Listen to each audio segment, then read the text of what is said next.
And fifth one, secure. Actually, security. Without security, nobody rely on systems and all that. Actually, Java is an internet language. Internet language means once your system is connected to internet means it is like your doors are wide open for the entire world.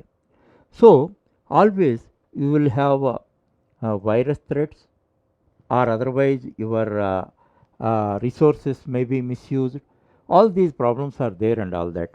So Java provides several security measures to prevent outside elements like harmful elements like virus and all that.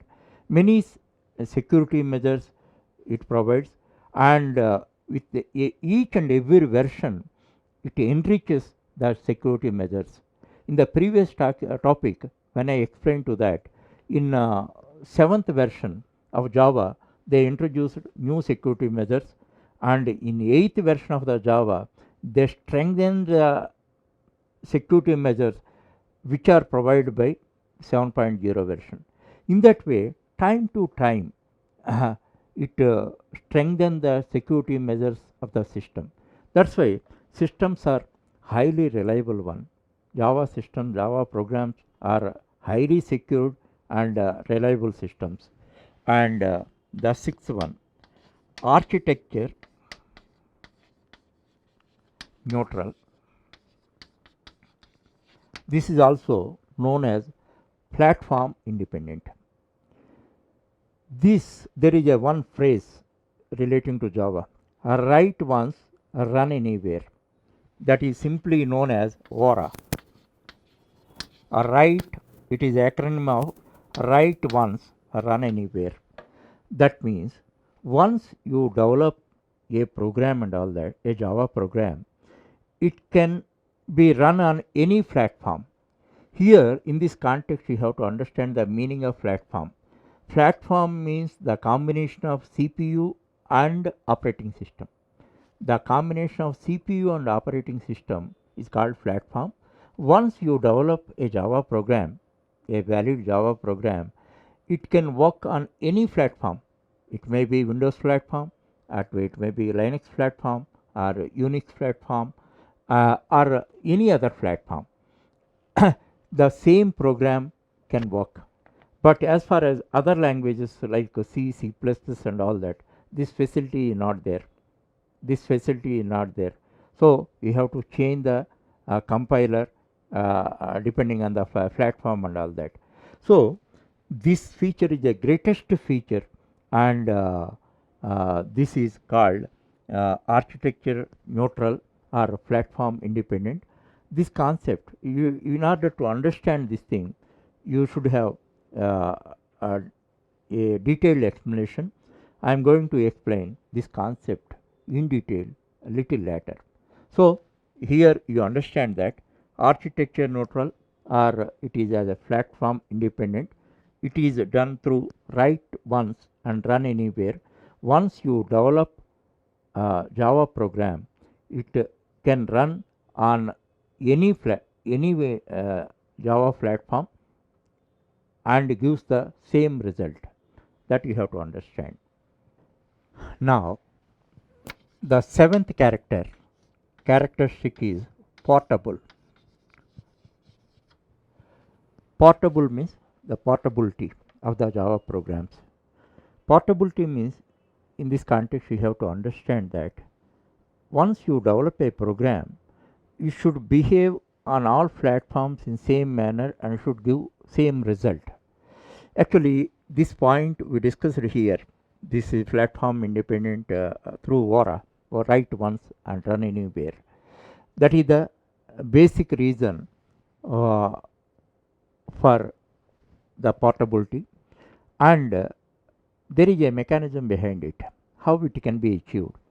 Actually, in case of C programs and all that, one level of compilation, the compiler transforms or translates source code into mission code that is implemented on the mission implemented by the CPU and results are generated. But in Java, to achieve this VARA or portability, it implements two-way compilation. One is compilation, second one is interpretation. Through compilation, machine code is not generated. So source code is converted into byte code. Byte code is not a machine code, it is intermediary code. Intermediary code, and subsequently the interpreter take the byte code and it transforms it into machine code that is executed. Because of this strategy, converting source code into byte code uh, provides improves the portability. And one more great feature is there. Actually, in C++ and all that, the size of the data primitive types are different and depending on the system. That means those are the sizes of the primitive types in C and C++ are mission dependent. As far as Java is concerned, it made all primitive types mission independent. On all missions, the sizes of the data types are same. Because of these reasons, mainly because of the bytecode mechanism, that is two-level processing, and second one, mission independent primitive types, the primitive data types and all that, the portability can be achieved. Next one, interpreted.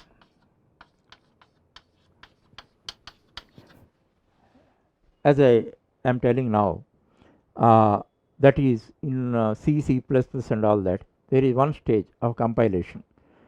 Once compilation is done, source code is converted into machine code. Here, two level. One is compilation. Because of compilation, machine code is not generated.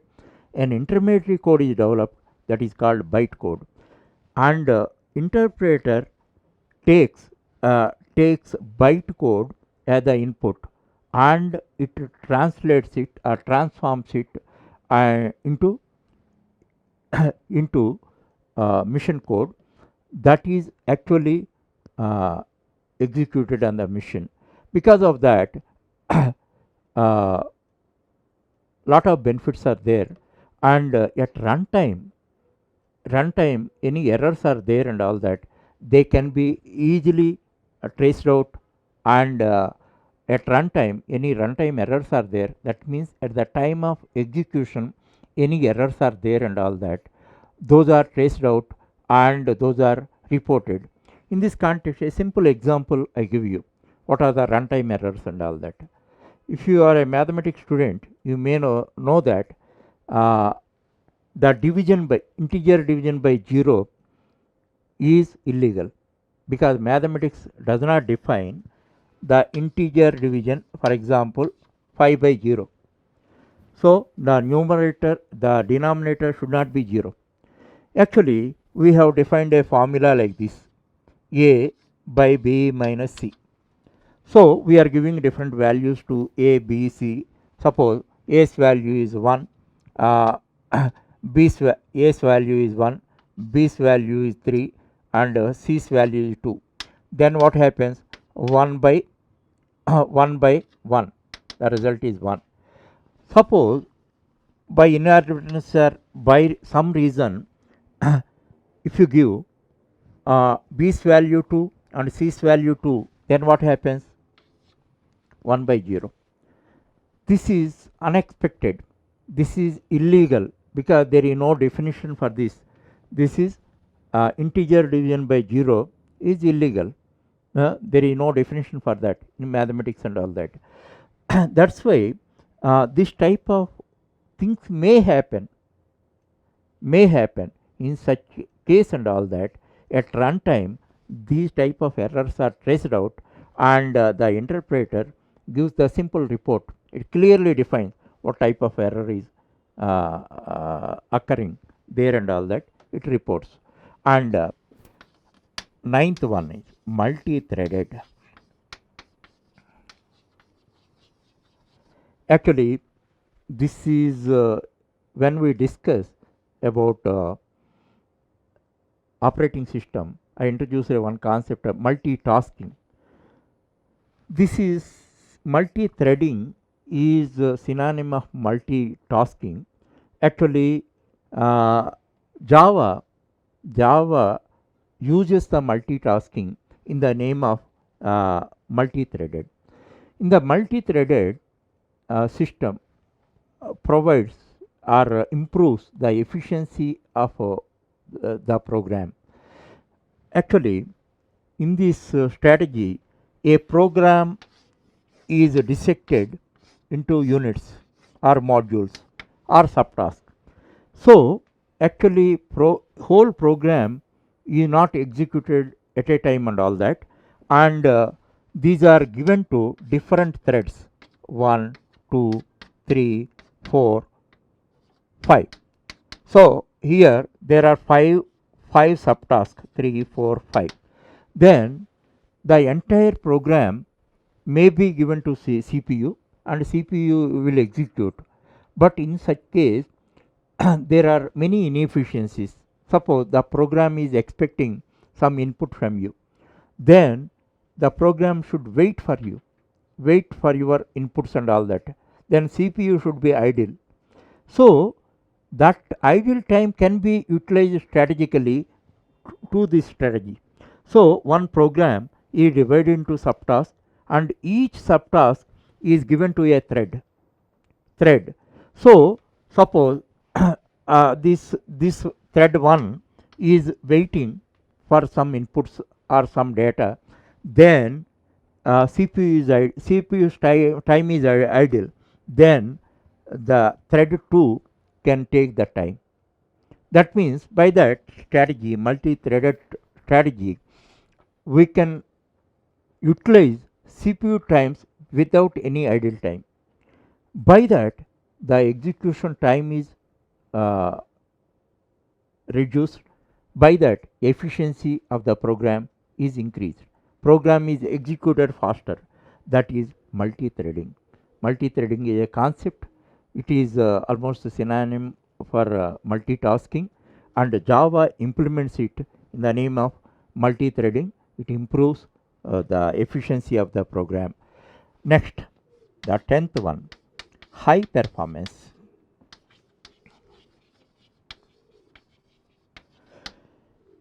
Actually, Java developers always focus on improving the performance of Java program. For that purpose, every time they focus on overheads. Overheads may not be eliminated fully, and they may be reduced. By reducing the overheads and all that, the productive time is improved. What is overhead? I have to explain in this context, because I don't want to introduce anything loosely. Actually, now you have to attend this class.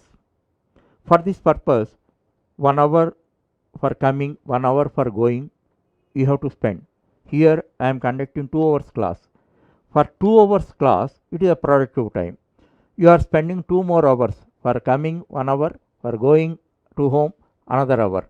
So 2 hours productive time, 2 hours are the overheads. So overheads cannot be made zero. Suppose you are traveling on bus, then you are taking 1 hour. Suppose if you use bike, it may be reduced to 30 minutes. So overhead is 1 minute, 1 hour instead of 2 hours. That is, just understand what is overhead. So Java developers always focus on high performance by reducing the overheads.